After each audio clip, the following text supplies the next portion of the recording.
welcome back. Today we're going to talk about the interrupt buffer and how the interrupt buffer helps with predictability. But before we delve into the interrupt buffer, let's talk about predictability. Whether you are in the product organization or you are in the delivery organization, predictability matters. That's how you make commitments to your users, your stakeholders, or your customers. However, we all know that predictability can be very elusive, and absolute predictability does not exist. However, we have to have a certain degree of predictability, a reasonable degree of predictability. We're never going to go for the fact that we say we have 100 things to do, we're going to do those things in 4 weeks and expect that to happen. If you get lucky, maybe, but more likely than not, that's not going to be the case. There are always things that you didn't anticipate, things that happen beyond your control, things that you learn along the way, and that affects predictability. Now that we got out of the way my big speech about predictability, let's talk about the interrupt buffer itself. When you have a team, you make a commitment called the sprint goal. But by the way, what I'm telling here applies to anything other than Scrum. When you make commitments, you forecast that you're going to be able to deliver a number of things over a certain period of time. If you're going to talk specifically Scrum, let's say you're going to deliver 10 backlog items at the end of a 2-week sprint. So that creates a sprint goal, and that's what you commit to with the product owner and the product organization. However, we all know that things can, and most of the time they go wrong.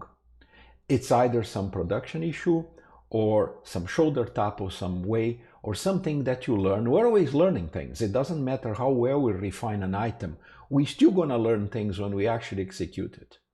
Whatever the fact, that 10 items that you committed to, that you created a goal for, may end up being only 7. Well, the idea is, if you gather historical data over a certain period of time, Scrum specific, over a number of sprints, you will know how much your commitment gets impacted when something happens beyond your control.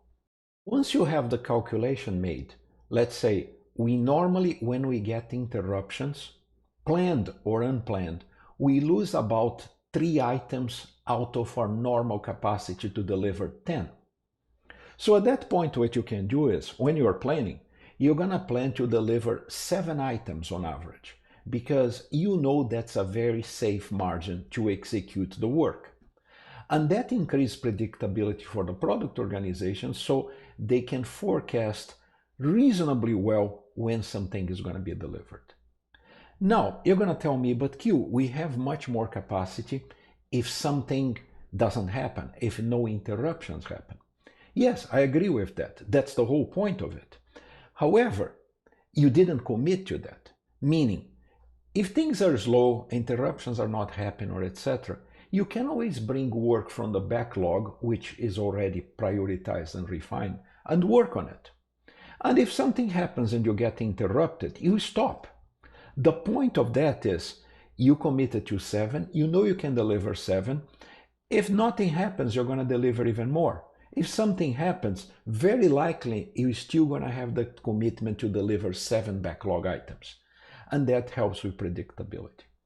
The interrupt buffer is a very simple concept. You should take advantage of it. It's going to help your team, it's going to help the product organization, it's going to reduce stress, and it's going to increase predictability. So that's it for the interrupt buffer. I hope you liked it. Thank you very much. I'll see you next time.